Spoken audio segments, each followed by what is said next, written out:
back to another field trip edition of the Hortman Show.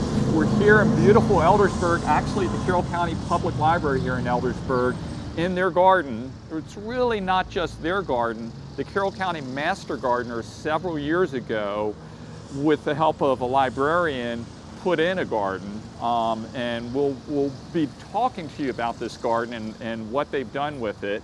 I have with us Rose Norseth, and Rose is a transplant master gardener. How long have you been in the program, Rose? Maybe 10 years here in Carroll County? 93. 93, and that was in South Carolina. South Carolina, right. And I got this call, and Rose said, hey, I'd love to join your group. We've moved up here, and I've welcomed her, and it's been a great addition. You've been a great addition to our thank you program. very much. Tell us a little bit about the history of this garden, how it got started, and who helped it. Well, with it. in 2006, the library associate, Christine Kirker, was interested in putting a garden in, and she got a grant for the garden. Talked with Andrea Kowaleski, who's another one of our local master gardeners, and Andrea and I worked together. I'm trying to think of the word. Native garden is what was to go in here. Yeah. So we planned the plants, what would go in, where they would go, where the sidewalks would go, if we could have sidewalks, or any other such thing as that. So in 2007, in May, we actually put the garden in with little tiny plants, and you can see now that they're practically mature. And wow, it's truly amazing how large it's gotten. It has really, and it's filled in across the whole thing. It's been an interesting experience to learn what goes and what does not go here at this garden. Great. Well, thank you, Rose. Yeah. Okay, I'm in the garden now with Laura O'Callahan. She's actually a relatively new master gardener to our program, although I know you've been probably working with the master gardeners here prior to joining the program. Laura actually finished the official class last September or October when we finished up the class. Right. And she has finished her 40 hours of volunteer service to the program, but like all good master gardeners, she's continued on and has actually become quite instrumental in helping this garden move along. Can you tell us a little bit about how to prepare a garden for the winter, since it doesn't seem like winter today, but we're getting closer to winter. We have fall weather coming in already. We've had 2 frosts, and tell us what we need to consider in preparing this garden for fall. I would say that the first thing you want to do with your own home garden, because this garden has been prepared for winter by a number of people over a long period of time. Yeah.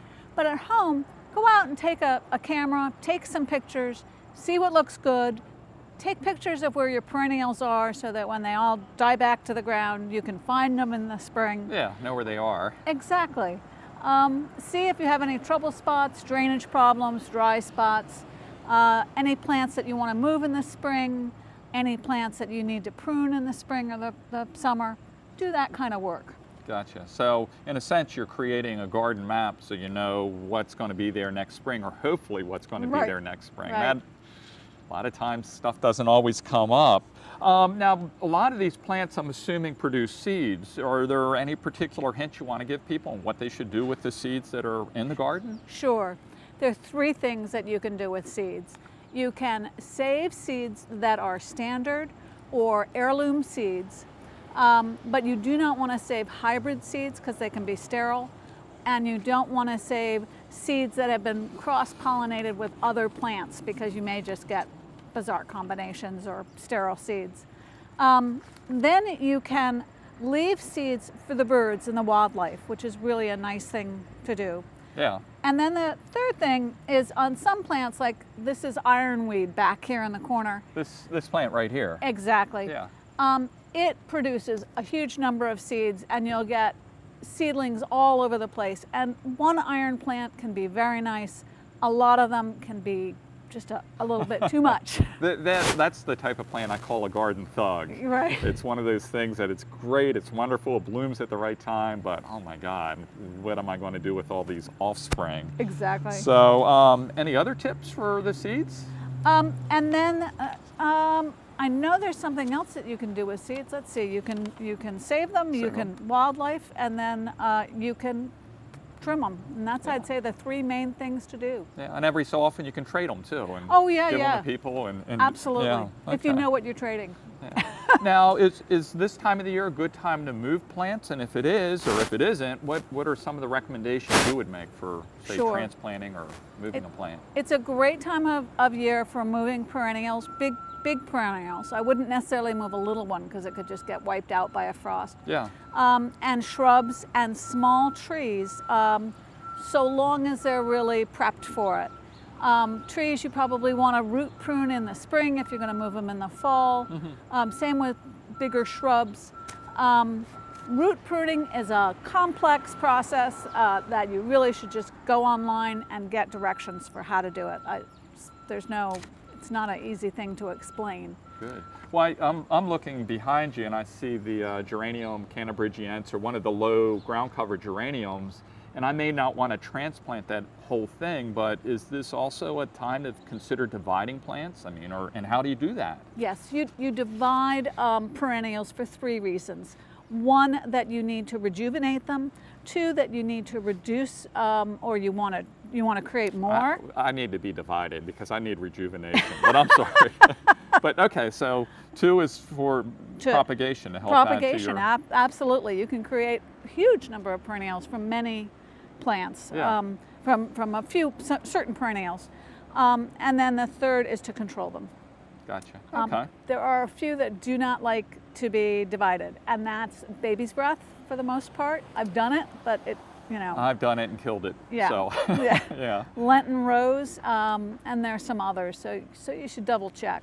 Gotcha. Okay. So, and that's a good hint. And again, there's lots of resources online. You want to go to something reputable that will give you kind of research-based information. But right. The extension service, the EDU. Yeah, the .edus are generally pretty reliable. Right. So, okay. Can you tell us a little bit about maybe what should be pulled and when you should be pulling it? Sure. Pull all your weeds. Whenever you see them, pull a weed, because one weed plant can produce thousands and thousands of plants in the spring. Pull your annuals, because once they look crummy or once you've gotten a hard frost, they're just going to look miserable all winter, and they're not coming back. Yeah. Much as you may love them. As much as you want them to come back. Okay. And then your other perennials, you can. Some you like to leave the seed heads for the birds and whatnot, and others you want to trim up. Mums, they say not to trim the flowers because they'll overwinter better. Yeah. Well, and I've noticed also mums, when you leave a lot of stalks, tend to gather leaves, which I think gives them a little winter protection. Right. So right. I know a lot of the old gardeners tend to rely on that. So. Yeah. Well, and I always hear people talking about pruning and wondering about pruning, and you got lots of great shrubs in this garden. Are there good times to prune, or certain things that should be pruned, or things that should be left alone? What are your thoughts on that? It depends on the plant. Some plants you can prune in the... Basically, trees and shrubs you should prune in the winter when they're dormant, when they're just totally no growth. Yeah, especially that late winter period where new growth will come on shortly. But exactly. Yeah. January, February is a good time to prune because they'll be dormant and you won't kick off new growth. If you prune them in the fall, you can make them want to grow more. Yeah, and that isn't necessarily the best time to have new growth coming on when you have frost on tender new growth. Good point. You can also cut off flower buds. Yeah, flower buds. Or the pre-bud. Especially like the ironweed, where you don't want 1,000 generations of extra ironweed coming in, or 1,000 extra plants. Is there things that you'd say, hey, don't prune at all? Any plants in here that you're looking at that you're like, boy, just don't touch, or anything jump out at you? Well, I'd say this holly. I mean, it would just be no crazy need to. Yeah, it's just gorgeous, just the way it is. Okay, cool. How about with a lot of people now I know are going to garden centers and even the big box stores and buying bulbs and saying, boy, we should plant bulbs. What are your thoughts on that? What do you... Well, first you want to take out the tender bulbs, like the dahlias and the canis. take those out. And tender, you mean? That they won't survive the winter in the ground. Gotcha. It's just too cold for them. You're going to wrap them up, take care of them. Again, go online to see the details because there are a lot of them.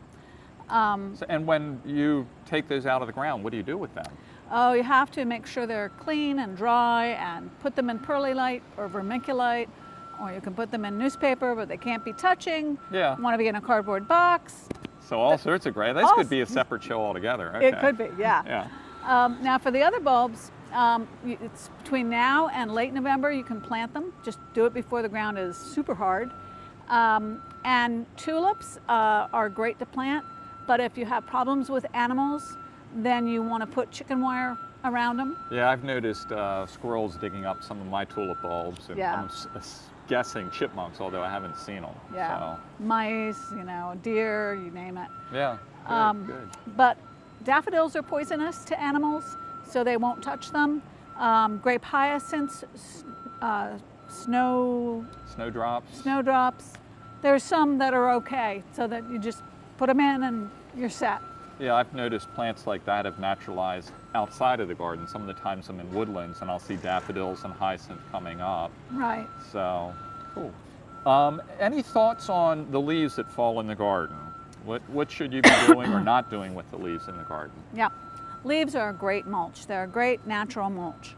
That said, and you can make even a better mulch with leaves and mixing with grass 50-50. But you want to do it as soon as you've cut the grass so it doesn't get all sort of gummy.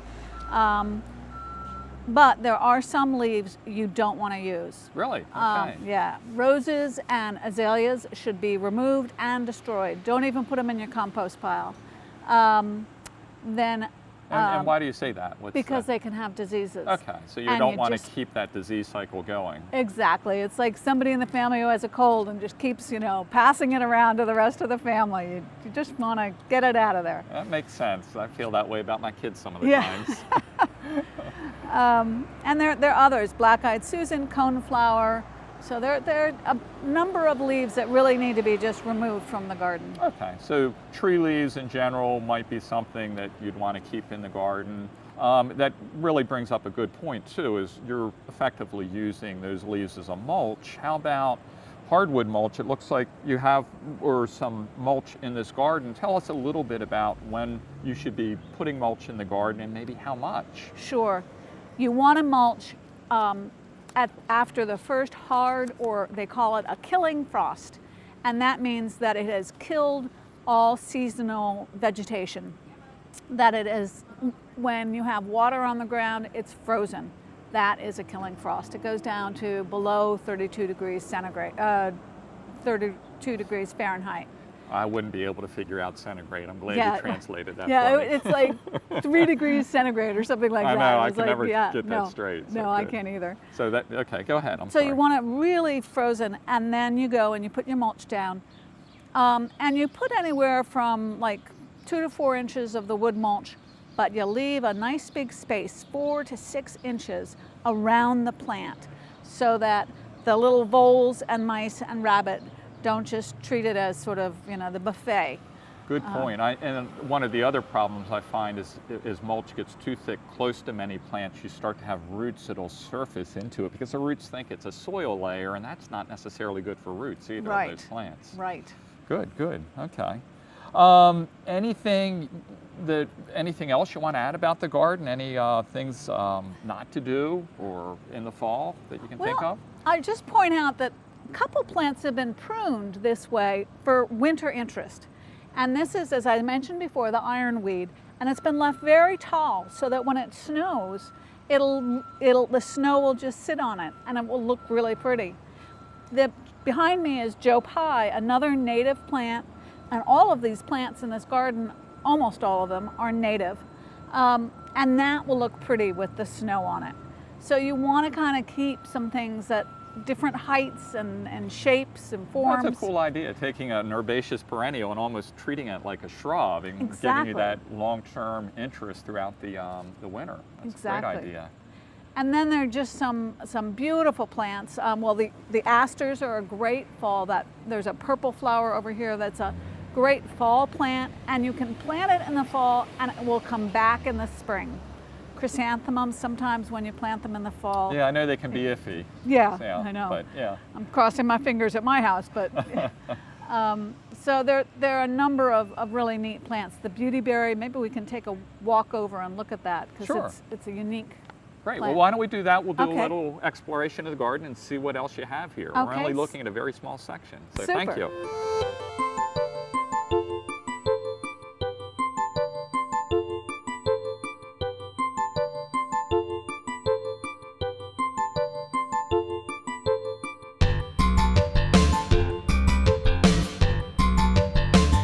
Well, Laura, we got a great looking shrub behind us. It's got the foliage on, it's got the berries. What the heck is this? This is viburnum. This is the workhorse in every garden. Almost every garden should have one. They're gorgeous. This one has not been pruned for shape.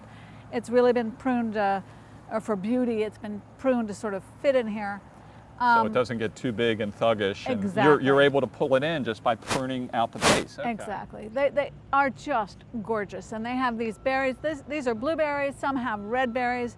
They're native viburnum. They're non-native viburnums. You know, they're just phenomenal plants.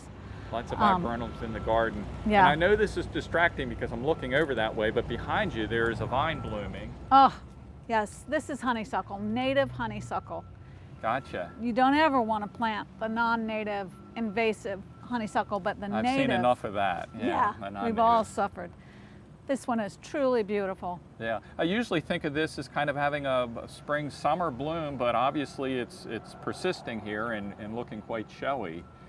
Yeah, I think this garden could really be called a garden of American beauties, and you ought to just come and try them in your garden. Just start with one or two, and then you'll get addicted. That's actually a great idea. If you're interested in native plants, but you aren't real sure how they look in a garden, you can travel down here to the Eldersburg Library and take a peek at a lot of these shrubs. Absolutely. And perennials. Right. And I guess we ought to take a look at this calicarpa over here, or Yes. beautyberry. Okay, we finally made our way over to the beautyberry. It's, to me, it always looks so different and blazing when the berry colors out, but tell me about this plant. I don't know a whole lot about beautyberry. Well, there are American beautyberries and then there are non-native beautyberries. This is the American. It is just a stunning plant. I kind of wondered a little bit about putting purple in my own garden, but or this particular purple, but I couldn't resist. I mean, how could anyone resist having an American beautyberry? Wow, great plant. And again, it's something. And how long will these berries last? Well, the berries last for quite a while because at this time of year, they're a little bit bitter for birds. But then once it freezes, they become a little bit alcoholic and the birds love them. So that once you get a good hard frost, the birds will whoosh in generally and eat them all up. Wow, so we can get birds drunk off this plant. Absolutely. Great. So- Okay, well thank you. Thank you again for joining us in the garden, and Laura and Rose telling us a lot about this garden. Please follow us on YouTube or like us on social media. Hopefully we'll have some more shows here in the garden, but what else would you like to add? I would just like to add that Rose Norseth and Andrea Kolowaski, along with 19 master gardeners and several volunteers, are the ones who make this garden possible. They work in it year round and do just an incredible job caring for it. And And the support usually, of the library. and that is key, is having the support of the library. And I think you guys have kind of some open house type days We during the do. growing season. We do. And when will they be starting next year? Once a month, you can come and work with the master gardener in the garden and kind of learn how to do it. And that you should get in touch with the library in April to find out what the schedule is. Okay, so you'll have a regular schedule by that point. Great. Exactly. Well, again, thank you. Thank you.